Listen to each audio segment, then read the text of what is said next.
Thank you for joining us for today's webinar, which is on the topic of social support for suddenly bereaved people, delivered by Sudden and sponsored by Hodge Jones and Allen. This webinar will analyse the importance of strong social support for people facing the shock of a sudden bereavement. It will explore the key roles that families, friends, streets, communities and local professionals can play. We will be hearing perspectives on social support from 3 keynote speakers. Jane Shackman, a Sudden caseworker who is on the front line of our service.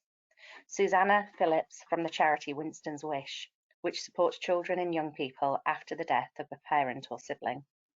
We will also hear from Nicola Waldman from Hodge Jones and Allen, who will talk about the legal aspects following a sudden bereavement, which often can cause stress and confusion at a difficult time, and will offer some useful advice to help. At the end of the webinar, our speakers will be running a live question and answer session. During today's session, you can submit questions at any point through the chat function. Thank you again to our sponsor, Hodge Jones and Allen, and thank you all for attending.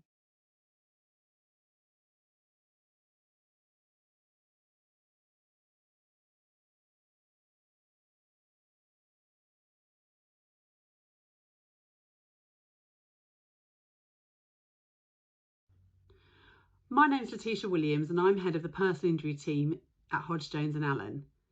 In these uncertain times, unfortunately, more and more people are having to cope with a sudden death in the family. This can be a very difficult and upsetting experience. It can cause a variety of issues, including money problems for those who are left behind. This is why Hodge Jones and Allen are proud platinum sponsors of the Sudden Bereavement Helpline.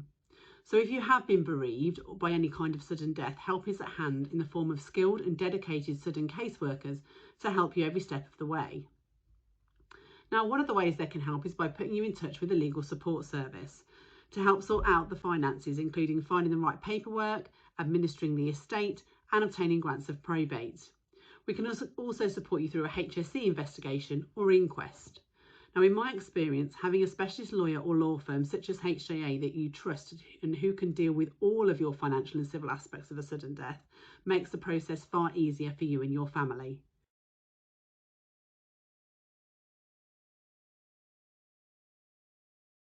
I'd like to thank Sudden for inviting me to present at this webinar.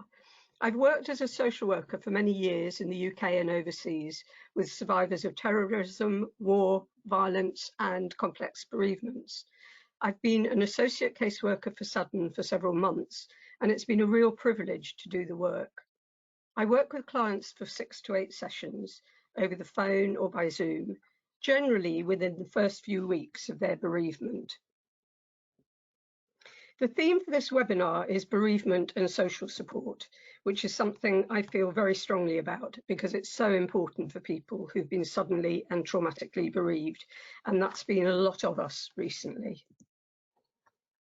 I can do my bit as a caseworker, but it's the ongoing support that people receive in their daily lives from family, friends, colleagues, faith leaders, people in their communities and professionals that's going to sustain them in the longer term.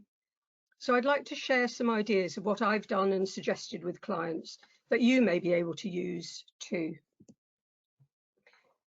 These clients have been bereaved by COVID-19, suicide, murder and natural causes.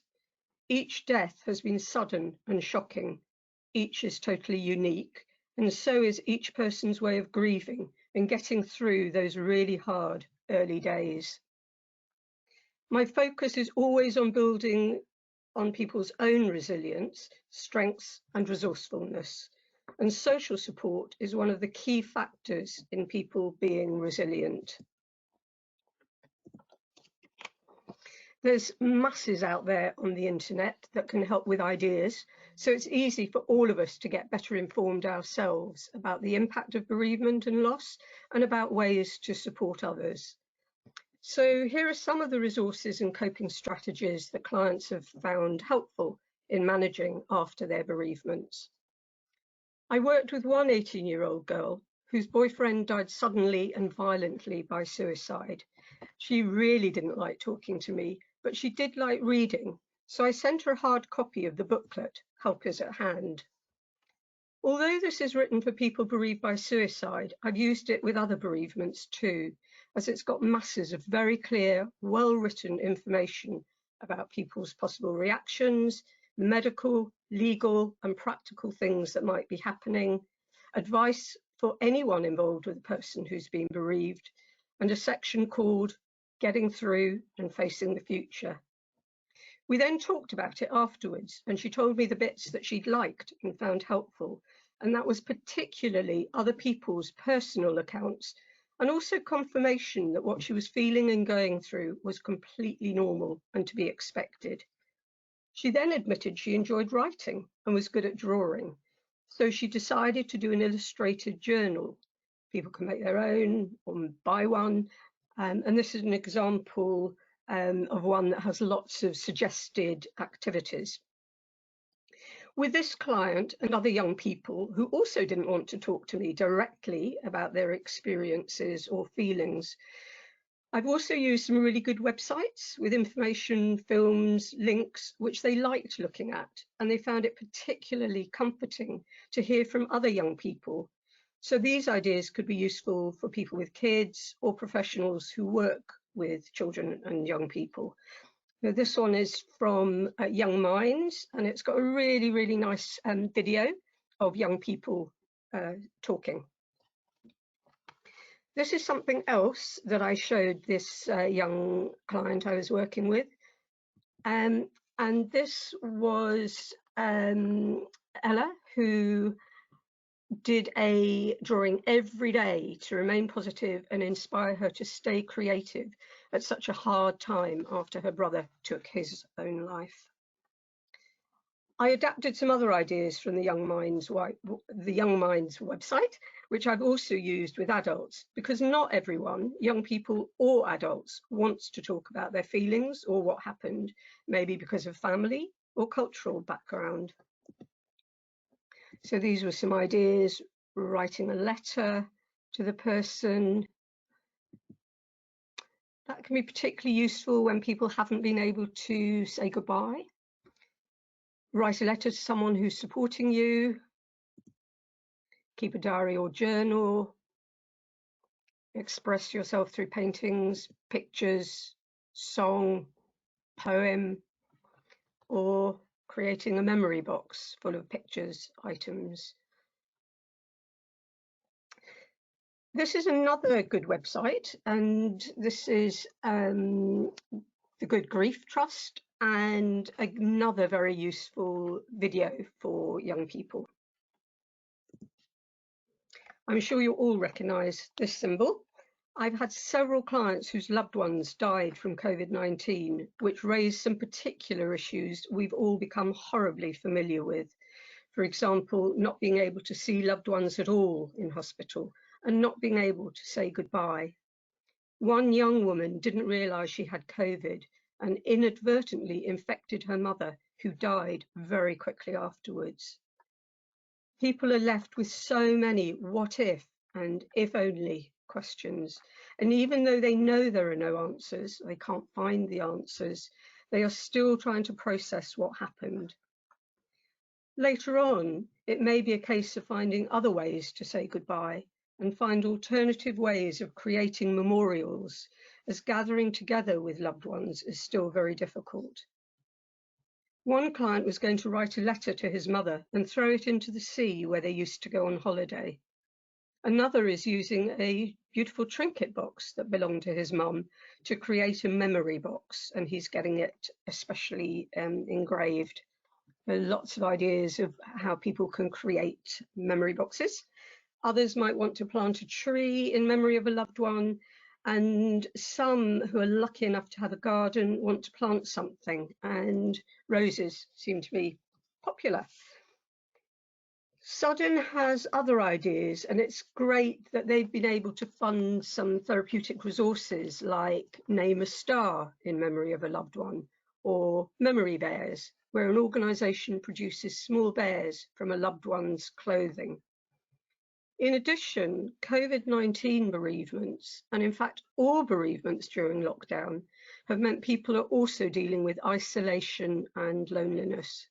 And again, there are loads of good websites and resources for this. And this is an example of a self-care activity calendar So with ideas every single day of things that people can try in terms of self-care.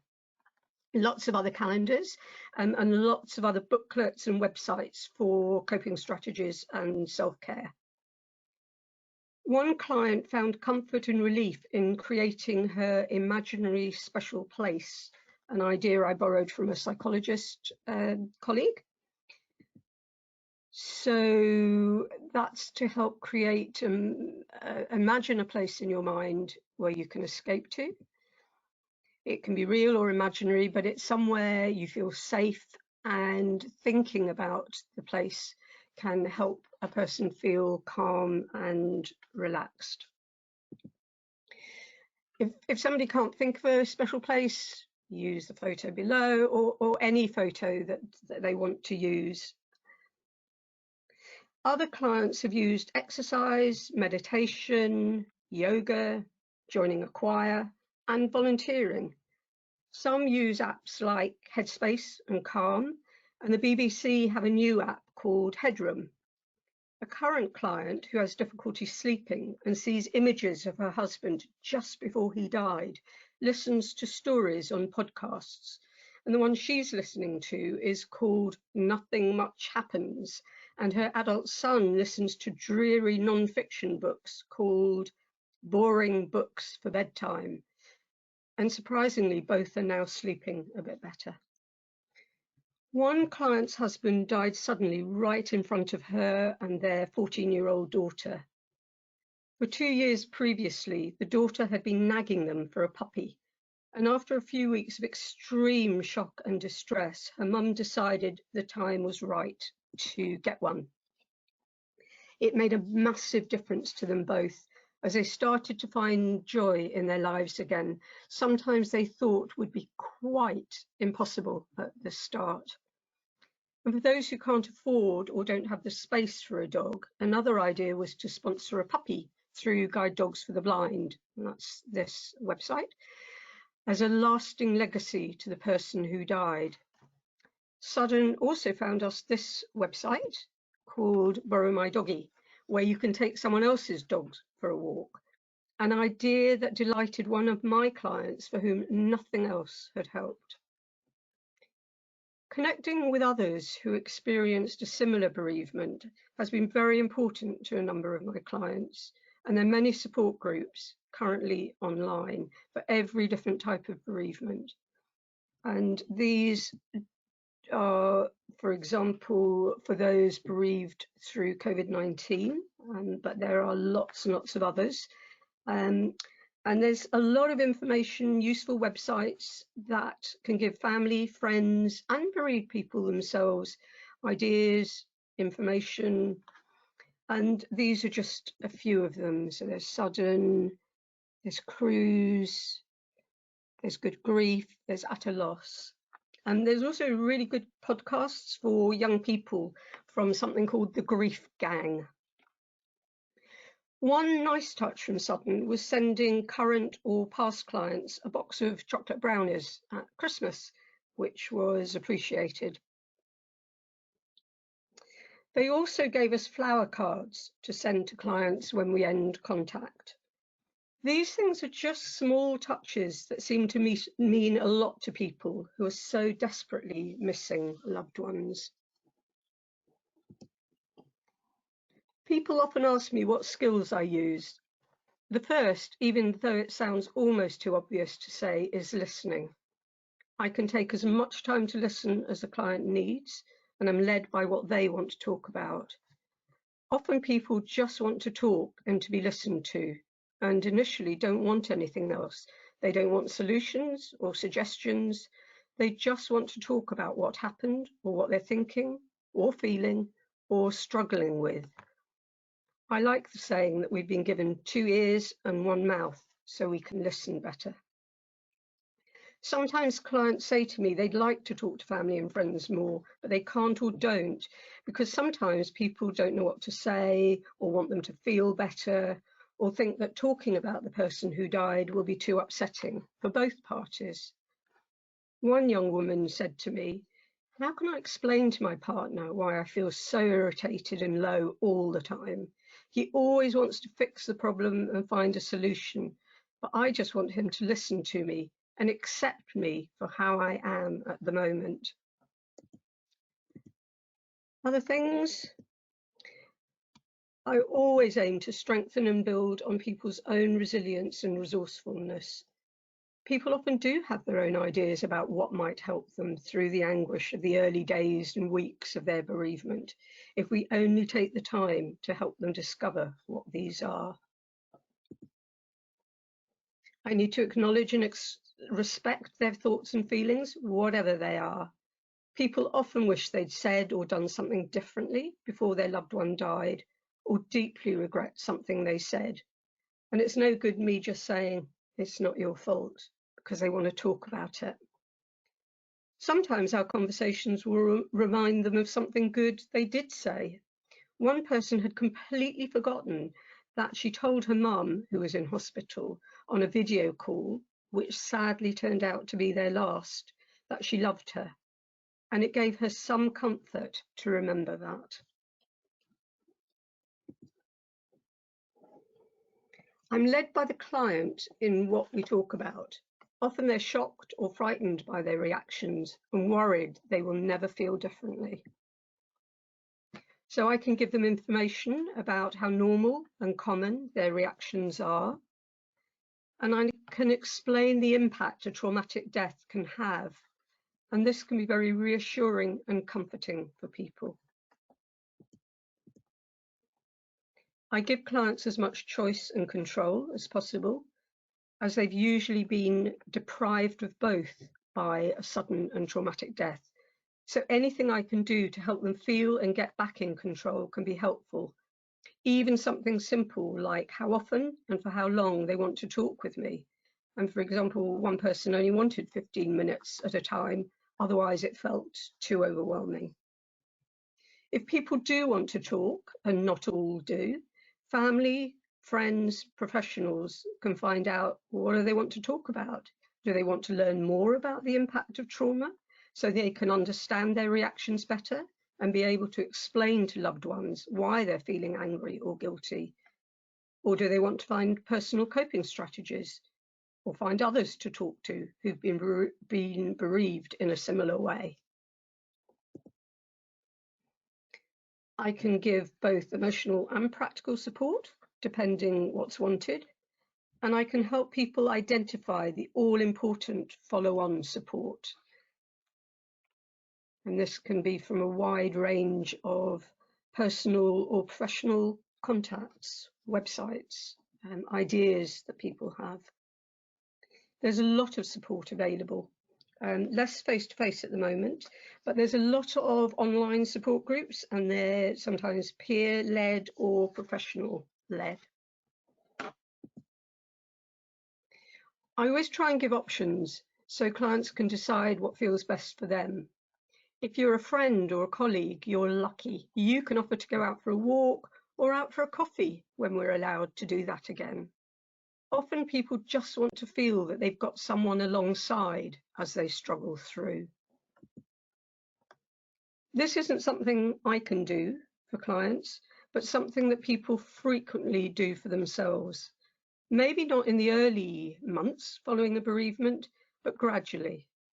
Many people turn their loss into something that will benefit others, and grief becomes a driving force in their efforts to make the world a better place, or do things to honour their loved ones, or because their loved ones would want them to continue to live a good life.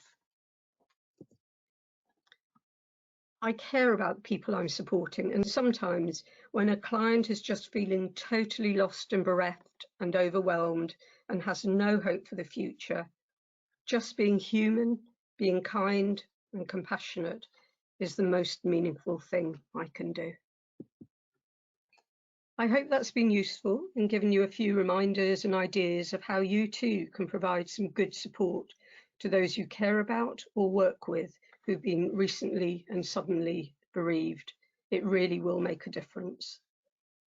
Thank you for listening, and do put comments, ideas, questions in the chat function or email me afterwards. Thank you.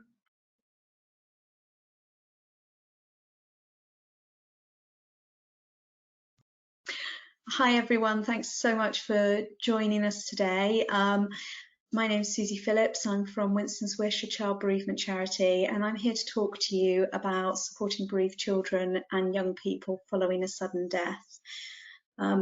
If I start just by giving a little bit of context behind bereavement and children, it's really hard actually for us to know exactly how many bereaved children there are each year, partly because there's lots of information collected about the people who die, but not necessarily about the people that are in their family, and that includes whether there are any children in the family.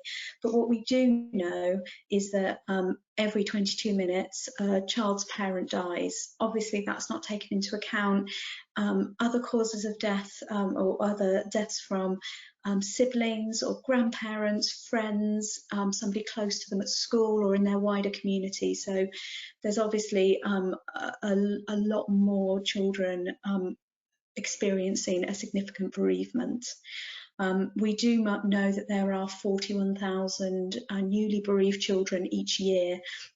Again, those are only the children that are bereaved in that year. What we know is that for children in particular, but for adults as well, grief isn't a linear process. It's not something that they will experience and then get over. It's something that they will revisit throughout their childhood, throughout their adulthood. And so we might be thinking about the 41,000 newly bereaved children each year, of which a significant proportion of those would have experienced somebody dying through a sudden cause of death. But there'll also be the same amount of children that were bereaved the previous year and the year previous to that might still need ongoing support. And certainly, and thinking about schools, and we've done a lot of thinking about schools in the last year in particular with the pandemic, and offering support to schools when children have come back. We know that by the time children get to the age of 18, about 1 in 29, one child in every class, has experienced the loss of somebody significant in their life. And of the families that we work with each year at Winston's Wish, we know that almost half of them, 44%, have experienced a sudden death, and it really varies as to what type of death we might be thinking about with families. We could be thinking about suicide or a homicide. It could be a road traffic accident. It could be somebody who had an undiagnosed illness and then they perhaps had a very a sudden death from that illness, so a heart attack perhaps, or a stroke. And what we notice with those families that you will know from having been in contact with those families is the level of shock that they experience, and of course that's experienced with every grief, but the lack of preparation that's possible with a sudden death is really hard, and sometimes that feeling of it not being fair, that why did this have to happen to this person at this time, that sometimes a sudden death can feel like being in the wrong place at the wrong time, depending on how it happened, and that can be really hard for children to make sense of, and for families to work through and process. I mean, I certainly most recently spoke to a family whereby the father was working in London. His family lived a ways out of London, so it was quite a long commute for him each day. And he was on the phone to his wife. Friday night, I'm just going to go and meet a friend after work. Obviously, this was when the restrictions allowed us to do that. And said goodnight to the children because he knew he wouldn't be back before their bedtime. And then as he was going down to the tube, he slipped on some steps and fell down the steps, and unfortunately died from his injuries. And that shock where there's no explanation behind it, there's nobody to blame, and that's what the children were finding difficult, is how and why did this happen, and what if it happens again? And that leads us nicely on to the next slide, which is thinking, what do children experience when somebody has died? And in COVID-19, it's been particularly difficult for children because we've talked more about death in 2019 with the pandemic. We've seen an increase in death rates. We've talked more about this through the media. There's been more exposure for children, which is a positive thing in some ways, but for bereaved children, that can be really painful, and it can cause lots of worry and angst about, is this going to happen to my family again? I've already lost somebody once. Could this happen again? That children have already experienced through the pandemic layers of loss. And again, we'll touch a bit more on this earlier, but we're here today to think about social support and the huge loss of social support when we went through our lockdowns, particularly with the closure of schools, was huge for adults as well as children. But you know, those friendship groups that they usually have, the people that they usually see in the community, their sports clubs that they might go to, or Cubs or Brownies or any of those things, all of that community was somehow isolated from them. And they, you know, if you throw bereavement into the mix as well, children can feel very alone in that and not know where to turn next. And in terms of people dying during the pandemic, it was harder to say goodbye. So if somebody had died suddenly, if they happened to be in hospital for a short period of time before they died, there might not have been the opportunity to visit. And then afterwards, not having been able to have the funeral that perhaps they might have chosen to have otherwise. And as I've already mentioned, as you will know, that isolation, there's higher levels of anxiety have been really huge for children and for adults. Partly because the usual support networks haven't been there. There are more things to worry about during the pandemic, and our ways of coping have all had to adapt. And it's that unknown that we as adults haven't known what may happen next. So we haven't been able to offer that additional reassurance to children.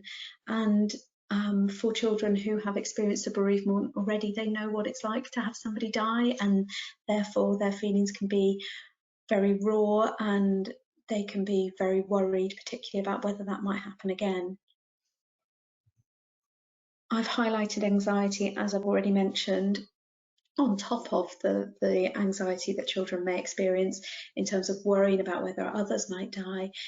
There could be worries about leaving somebody at home to go to school, back to school, for example, and whether they're going to be okay, whether they're going to cope, whether something bad could happen to them. Again, particularly in the cases of sudden death, where there may not have been an explanation for why this thing happened. It might have just been one of those things, and that worry about, could this happen again? That for sometimes, even when there is no rhyme or reason to a death, children can still find a way to blame themselves, to feel guilty, sometimes to feel shame, particularly if there's been a death that's difficult to explain to other people. So that might be a death through suicide or a homicide, and that can feel really tricky for children to know how to share that with others. And that can lead them to become more socially isolated because they don't want to talk about it, and because others are worried about talking to them as well, because they don't want to upset them further. They don't want to say and do the wrong thing, and it's all very, very understandable. And there is no right or wrong way to grieve. I always remember working with a family where there were three boys from the age of, what was it, 16, no, sorry, he was 17, 14 and 9. And dad had died through suicide, and mum and dad had been separated for a number of years. The boys still had contact with dad every so often. But his death was a huge shock to the whole family, and really, really shook them all. But I think what mum found particularly difficult was how different the reactions were between her own children, and how she was trying to respond to all their different needs. So the eldest, the 17-year-old, just went very, very quiet and withdrawn. Would spend lots and lots of time in his room, not really want to see his mates anymore, didn't want to mention dad's name, talk about it in any way, be involved in the funeral, just kind of cut himself off completely. And that was his way of coping at that moment. The middle son, the 14-year-old, went from being quite a chilled, laid-back boy to being really, really angry for a lot of the time. Angry with other people, angry with himself, and not knowing what to do with that anger. And so really bottling it up until he couldn't bottle it up anymore, and then it would just come out, often in really aggressive ways. And again, that's really hard to handle. It's not what he wanted. And the 9-year-old just wanted to talk a lot about his dad. He wanted to remember his dad and share those memories, and that was really important for him. So again, no right or wrong way. But whatever a child's reaction to a death, what we do say is that it's doubtful. We'll look back and say it was wrong to talk directly and openly to children about different things. And at Winston's Wish, we often say, you know, following a death, nothing you can say can make it worse. The worst has already happened. So for the wider community, whether that's school, friends, neighbours, anybody that might know the family, it might be about just biting the bullet and checking in and seeing how they're doing and asking them about it, about the person who's died, about what's happened.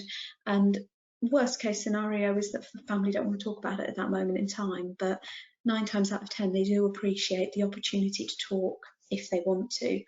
And again, I remember working with a boy who was about 16 when his dad died, and he was in well, he was just sort of transitioning from secondary school to college, and the guidance counsellor there offered him some support at the time that his dad died, and he declined. He said, "I'm okay, don't need to talk about it." And the following points throughout the year and a few years afterwards, she would continue to just check in, particularly on those important days like anniversaries, Father's Day, birthdays, etc., and just say, "I hope you're okay, do you want to talk?" And he never did. And yet when he left school, he told her that he'd really appreciated all the chances that she'd given him to chat, and that had been really, really important to him. And just to know that somebody was there. So sometimes it is just about being there rather than having all the answers. And if children do want to talk, which is great, sometimes it's about sticking to the facts and sticking to what we know. And that might not be much at all, so then it might be finding out what they do know. But we know that for children it's really important to have a network of support around them in general, particularly when there's been a bereavement. And obviously this has been hugely impacted again by the pandemic. So we know that for children, they need support, and where they need support will vary from child to child. Some children will want to talk to their parents, some won't. Some will want to talk to their friends, some will want to talk to the dinner lady or the football coach or the people 2 doors down the street that they know. It really depends on the relationship they have, how they're feeling on any given day. So great for them to have a network of people to talk to. And they might want resources, they might want information, particularly older children. They might want to go on websites, they might want to read about other people's experience, they might want to connect with other people who've also been bereaved so that they feel less alone in this, so that they know that what they're experiencing, what they're feeling might be similar to other people's as well, and that it's not so alien to them.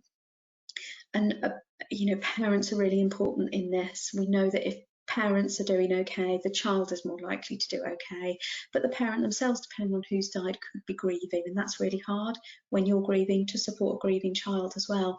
So they might need support in their own right, they might need resources to help them to support their children, they might need help from school, they might need help from their community, they might need help from their friends as well. And children will might find themselves feeling isolated or really different from their peers. But again, depending on their friendships, they might feel that they need to stay connected. They might want to hang out with their friends a bit more. That might be a good distraction technique. It's really important that children still have the opportunity to enjoy themselves, as well as talking about what has happened and helping their friends to know what has happened as well. And again, for schools have had to find really creative ways of linking in with families. since the pandemic. So usually when there might have been face-to-face meetings, there's been phone calls, there's been Teams or Zoom meetings, there's been cards sent, letters sent, just to try and help to maintain that connection with the family, which has been really, really important. And what we know is that that has still felt hard at times, because actually sometimes all you want is to sit next to somebody face to face and have them sit with you and listen to you and put an arm on your shoulder if you're feeling horrible, or give you a hug. And obviously that's one of the things that hasn't always been possible during the last year, but hopefully moving forward will be. At Winston's Wish, you know, we try to provide as much resources to children, to parents, to friends, to school, to anybody, about what children might be experiencing and how best to help. And we do that through our website, we do that through our helpline. So if there is a concern, we really encourage people to email us or call our helpline. And about half of the calls we get on our helpline each year are from professionals, the other half are friends and family. And so anybody who isn't sure about how best to support a child can call us, can talk it through. And it's really hard to know, to say exactly when a child might need a bit more support, when they might need specialist support from organisations like us or somebody else. What we generally say is, if you knew the child before they experienced the death, what were they like then? What are they like now? Is that vastly different? Is it continuing on from days to weeks to months? Also, how's it impacting on their day-to-day life? Are children still able to get up, get dressed, go to school? Are they able to link in with their friends? Are they able to connect with their family? And if they're struggling with day-to-day life, then that could be an indicator that they might need a little bit more help. And children really rely on the watchful eye of the adults in their life, whoever that might be, to keep an eye out, to notice these changes and to advocate for them and help them if they need to. So do give us a call. Our number is there, and we've got our email address as well. And if you or anybody else you know wants further support from a child, then our helpline is the first port of call. Thank you.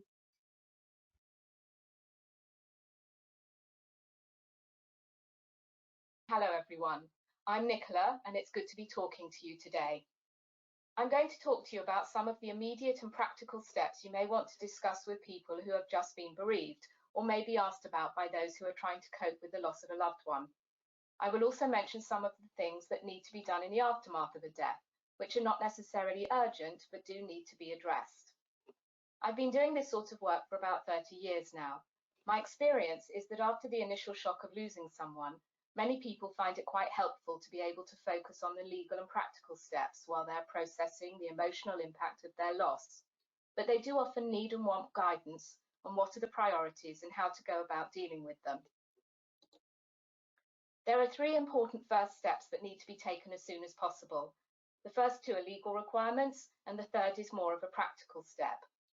Register the death, start arranging the funeral, and make sure the home and contents of the person who's died are secure. The next steps can follow on and are usually less urgent. I'll look at some of those points and also questions that a lot of people ask after a death, such as, where can we get money to pay for the funeral? Can I still use the joint account I had with the person who's died? How can we pay bills without access to the person's bank account? What happens if the death is reported to the coroner? Who should we tell about the death? What happens if there isn't a will? Do we need a solicitor? What should we look for when going through the papers of the person who's died? So first, registering the death. When someone dies, a doctor issues a medical certificate which states the cause of death. Once this is available, the death needs to be recorded formally on the register for births, deaths and marriages. A death must be registered within 5 days. Usually this is done by a close relative. But if that's not possible, it may be someone who was present at the death but is not a relative, someone representing the occupier of the building where the death occurred, for example, the warden of a block of sheltered flats, an official from the hospital, or anyone who's taken responsibility for arranging the funeral. The Coronavirus Act 2020 now includes funeral directors acting on behalf of the family to the list of people who can do this. The death should be registered at the Register Office for the district where the person died. In the past, you had to apply in person, but currently this is being done by telephone, but you do still generally have to make an appointment. To register the death, you'll need the medical certificate from the doctor, although currently they are often sending this direct to the Register Office, and the following information about the person who's died: date of death, place of death, full name of the person who's died, any former names, their occupation, their last address, name, date of birth and occupation of the person's spouse, and information about any state benefits they were receiving. Once the information has been provided and the details are confirmed as being correct, the registrar issues 3 documents. First, an official copy of the register called a certified copy death certificate. You don't have to pay to register the death, but you have to pay for however many certified copies of the death certificate that you want, and the cost is currently £11 for each one in England and Wales. You can claim back the cost from the estate in due course. You'll need several copy certificates to send out when giving notice of the death to banks, insurance companies, and so on, and it's sensible to get 1 or 2 spare copies while you are at the Register Office or on the phone to them, as it's less convenient to order additional copies later. The registrar also issues a certificate for burial or cremation, also often referred to as the green form. This must be given to the funeral director who is making the funeral arrangements. And they'll provide a form relating to social security benefits. The registrar will also probably tell you about how to use the Tell Us Once service that allows you to report the death to most government organisations in one go. This saves writing to all of them separately later on. If the death is reported to the coroner and they're satisfied the death is natural, then they notify the registrar and the death is registered in the usual way. However, if the coroner decides that an inquest is necessary, they can't issue a death certificate or a certificate for cremation. When a death is reported to the coroner, they usually arrange for a post-mortem. This normally establishes the cause of death. If it's from natural causes, it can be registered and the funeral can go ahead. There's an inquest only if the cause of death is in doubt, even after the PM, or the PM shows that death was not from natural causes. Even if there is to be an inquest, the coroner usually allows the funeral to be held after the post-mortem. So next, arranging the funeral. It's not essential to find the will, assuming there is one, before the funeral, but it's best to find it, or at least a copy, as soon as possible after the death, because the person who's died may have said in their will what kind of funeral they wanted, or given other pertinent information. And the administration of the estate goes more smoothly if the executors are involved from the outset. Many people leave notes saying what kind of funeral they'd like, or they express their wishes in their wills. You are not legally obliged to follow the wishes of a person who's died, but usually relatives and friends will try or indeed want to do so. Ultimately, it's the executor's decision, but usually this is agreed with the family, or if they are not the same as the executors, and hopefully it can be what the deceased wanted if they have expressed particular wishes. If you know that the person who has died wanted to leave his or her body for medical research, look for the relevant consent form. If the person who's died left a will which does not appoint you as an executor, but you know the people who are appointed, make sure they know about the death and the arrangements for the funeral. By taking on the responsibility for arranging a funeral, you are also taking on the responsibility of paying for it. You should eventually be able to reimburse yourself from the estate of the person who died if there's enough money in their estate to cover the expenses and they're reasonable. But it's always best to discuss this with the executors first, where possible. You or other family members may be willing to pay the funeral expenses on the basis you will claim repayment from the estate later. However, there may be other ways of paying for it. Look through the papers of the person who's died for anything relating to a prepaid funeral plan. If you find that the person subscribed to a plan, contact the provider. A bank where the person who's died had an account may be prepared to release money from the account. The bank freezes an account when it learns about the account holder's death, making no further payments out. However, they usually will make an exception for funeral expenses. Contact the bank to ask about this. Sometimes there may be a contribution from an employer. Or if the person arranging the funeral can't afford it and doesn't have access to funds, they may be entitled to help from the Funeral Expenses Payment Scheme, a charity grant, or a bereavement support payment. So moving on to the third important step, which will be relevant if the person who's died lived alone in their own private home. Someone should go there as soon as possible after the death and take the security precautions they would take when leaving their own home empty for a while, such as locking all doors and windows, stopping deliveries of papers, and moving valuable items so that passers-by cannot easily see them. Everything that's in the home should stay there, ideally. This makes it easy to arrange for all the person's property to be valued, which may be relevant for probate and/or inheritance tax purposes. If there are very valuable items and you believe they are not adequately insured, consider moving them to a more secure place, but do consult the executors or close relatives of the person who's died or the person's solicitors before you do that. If the person had a pet, make temporary arrangements for it to be looked after by family or friends or through an animal rescue charity. On your first visit to the home of the person who's died, look for papers relating to the insurance of the property and its contents. Then ring the insurers, tell them about the death, and make sure there is adequate home and insurance cover in place. So having completed those 3 steps, what else should you be thinking about? Is there a will? People who get solicitors to make their wills for them often keep a copy of the will with their important papers. The original is usually kept by the solicitor's firm, and their address and phone number is often on the cover of the copy will. If you do find the original will, put it somewhere safe. Don't remove any binding or staples to make copies of an original. It mustn't be marked or altered in any way at all. If you can't find a will or a copy in the home of the person who's died, ask the person's solicitors if they know where it is, or for advice on what to do next. Otherwise, you can contact any solicitor whose practice includes wills and probate. The solicitor can help with the searches for the will and can also explain what happens to the property of an individual who dies without leaving a will, where the intestacy rules will apply. If you haven't already and you know who they are, tell the executors about the death.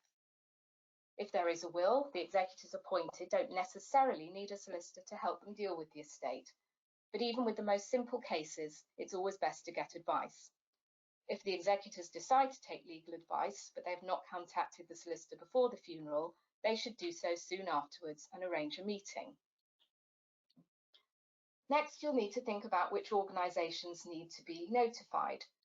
So that would be any bank or building society where the deceased had an account, a private landlord or local authority if the deceased was a tenant living in rented accommodation, an employer if the person who's died was in employment at the time of the death.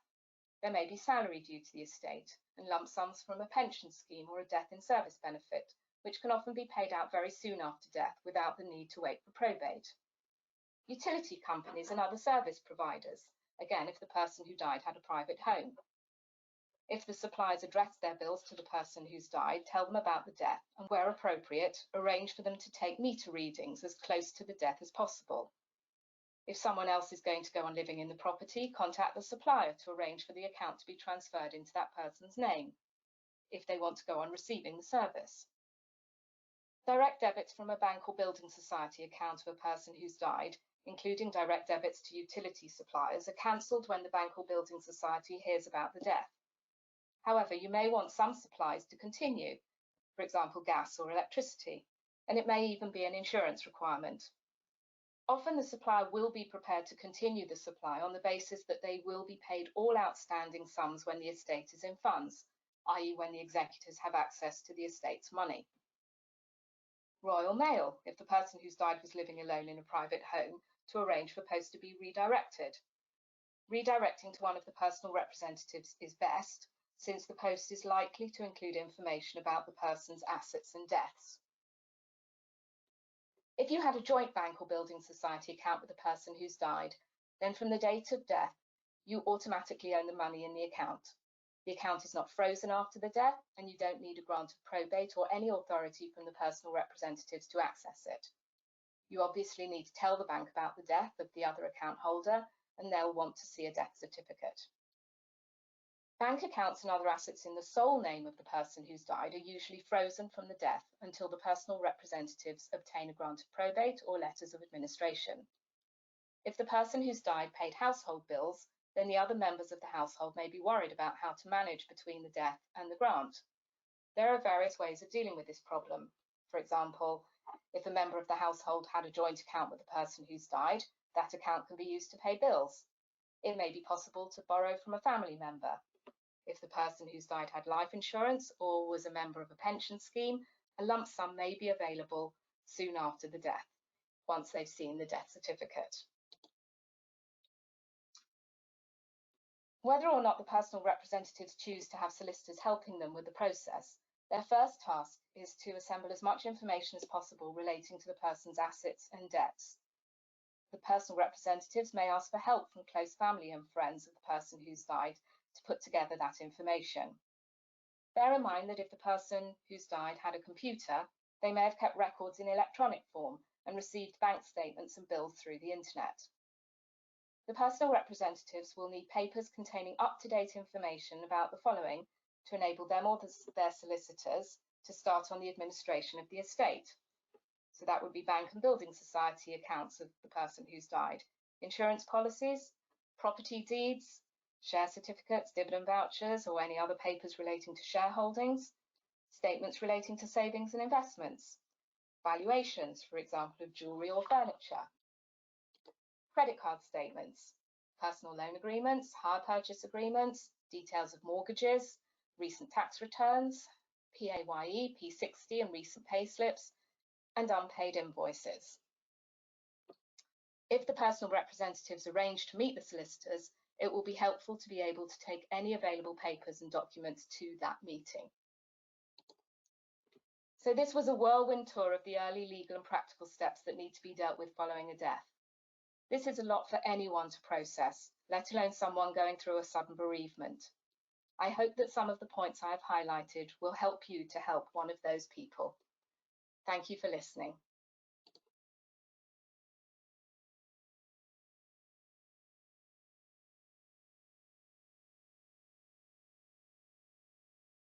Thanks very much, and good afternoon everyone. I'm Jason Whiteford and I'm the Communications and Engagement Lead here at Sudden. Just before we go to the Q&A session, I just wanted to thank you all for attending. It's absolutely brilliant to see so many of you here today. And if you haven't submitted a question yet, but you do have one, please do so now in the panel, and we'll try and get through as many as we possibly can. So firstly, if I can come to Jane Shackman from Sudden, and thanks again, Jane, for your fantastic presentation and insights into some of your top tips. We've got a question here. Often we hear that many people will develop post-traumatic stress disorder after a sudden and traumatic death. How likely do you think that is? Hi, I may or may not have my webcam on, so hello to everybody. I think the issue is the kind of support that people get, and if people have good and appropriate support, social support, support from other people in their lives, other contacts, there is no indication that post-traumatic stress disorder is going to necessarily follow a sudden and traumatic death. There are indicators, for example, if somebody has had prior traumatic experiences. I think the main issue is not to predict that it will happen, and also to allow for a reasonable amount of time to pass, where reactions will begin to settle. So traumatic reactions are common, but PTSD is less common. Thanks very much, Shane. Very important distinction there. If I could move on next to Susanna from Winston Wish. Thanks again, Susanna, for your fantastic presentation. We've got a question here around the role of teachers and schools. In your view, do they have everything they need to help support returning pupils who are dealing with a sudden death? And what, if anything, more could be done? It really varies across the UK as to the type of support that schools have in place. We certainly work with some schools that have fantastic systems and others less so. we've worked quite hard over the last year as an organisation, as I know others have as well, to try and put lots of resources in place that are really easily accessible. So we've got free training on our website that teachers can just go on and do a quick 20-minute course to get some information. We encourage all schools as much as possible to have policies and procedures in place, hopefully prior to anybody having been bereaved, to ensure that they are best prepared. And again, we've got resources on our website to help with those preparations, as well as PSHE and general lesson plans as well, all free of charge. So the resources are there from us, from other organisations as well. But as with everything, there's a lot to deal with when there's a bereavement within a school. So again, we encourage people to call organisations such as ourselves and get in touch with organisations such as yourselves as well for more advice, for more information if they need it. And hopefully they'll be well equipped for that scenario. Thanks, Suzanne. If I could return back to Jane, we've got a question, Jane, here from a celebrant who says, not everyone has a family and not everyone is a loved one. Perhaps those in the circle of concern and the people who, or the person, sorry, who has died would be more appropriate terms. What are your thoughts on that? Absolutely agree. Thank you for that comment. Good comment. Yeah, absolutely right. Yeah, simple answer. Thank you for that, Jane. Nicola, just returning or going to you, and thank you also for your fantastic presentation. We've got a question here on the subject of wills. Does everyone have a will, and what sort of percentage do in the event of a sudden death? So no, not everyone has a will. If you're under 18, you can't even make a will. But although statistics vary slightly, it means that about 60% of the population don't actually have one. So if you don't have a will, the intestacy provisions will apply. That means that your assets are according to a fixed set of rules to usually closest members of the family. And so there's no choice about what happens. It's dictated under the terms. But it is quite a surprisingly high proportion of people who don't have one.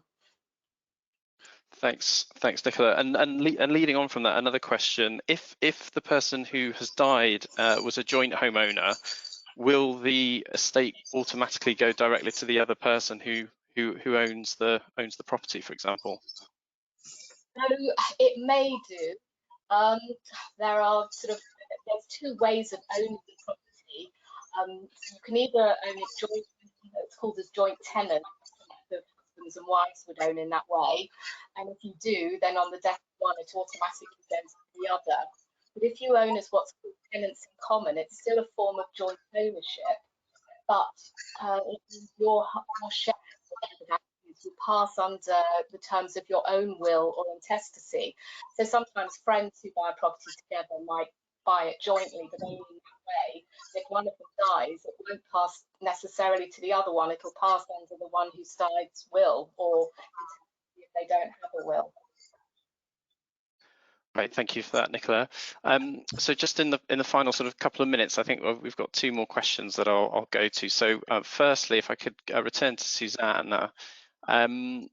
One question we've had here is that when they're asked how parents can help, often parents themselves, as you say, are very emotional as well. So kind of what's your advice in the case of sometimes parents can only cry and obviously their children are needing support? I mean, we know that the how well a child responds to a death and how they process their grief and deal with their grief largely depends on how well their parents are doing, absolutely. And if parents are grieving as well, that's really, really difficult. So part of that is definitely thinking about what parents need, whether they need their own bereavement support, whether they need wider support. And this is where friends and family are so important as well, because sometimes it's about the day-to-day support that they might need, help sorting out all the practicalities after somebody has died, help with the emotional impact as much as anything, and just you know, people popping around with meals and food and helping with childcare and things. So yeah, support for adults in a child's life is equally as important as support for the child. That's great, thanks, Suzanne. And final question to Jane. Do you have any suggestions for distressed bereaved people who are feeling isolated and lonely in their bereavement, who know they need support, but just because of the restrictions can't access it physically right now?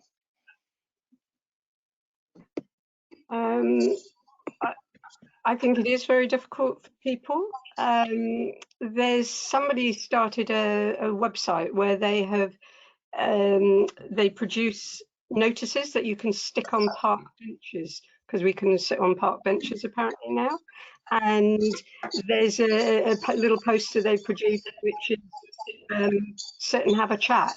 So there are a few ways of trying to meet up with people face to face, but surprisingly, I'm doing some work with families in Leicester as well who've been bereaved, and they are using Zoom for prayer meetings, for faith meetings, for family get-togethers. And although it's not the same as face-to-face, just sometimes some of that kind of social or faith meeting together on Zoom in quite small groups doesn't replace face-to-face, but people are actually finding there is some comfort from that.